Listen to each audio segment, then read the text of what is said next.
This is my 3D printed yarn ball winder. It features a stepper motor drive controlled by a Raspberry Pi Pico, which I programmed to give it a nice smooth ramp up when you engage and a nice abrupt stop when you want to quit. The reason I did it that way is I remember back when I was a kid, I'd be winding these yarn balls for my mother, and the Swift would sometimes get jammed up.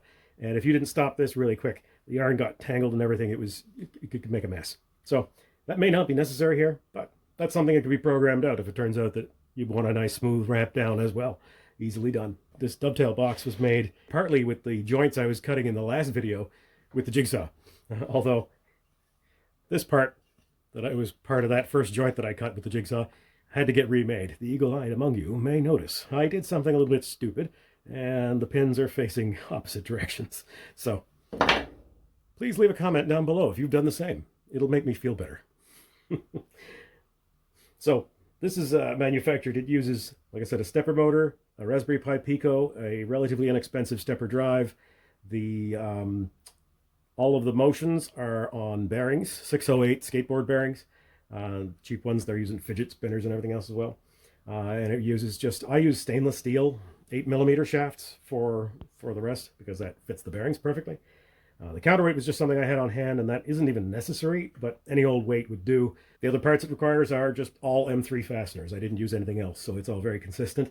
And this large rubber O-ring that provides the friction drive to slowly rotate the spindle because the center post is stationary, and as this all rotates around it, this O-ring is basically rolling on that surface, and it gives it a nice slow rotation relative to the rest. So for every 20 or so revolutions of the spindle, it will rotate it on its own axis once, and that makes sure that the yarn doesn't ever overlap itself, and you get nice squared off ball.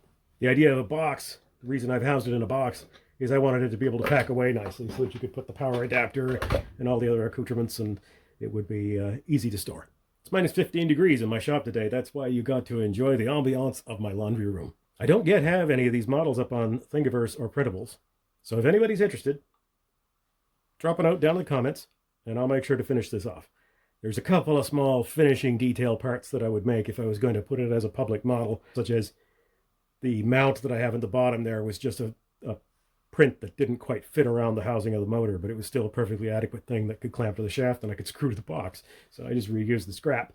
I would design a nicer looking mount, one that was a little more compact, if I was going to put this out in the world. But now I will just show some more footage of it winding some balls, and have a great day. Thanks for tuning in.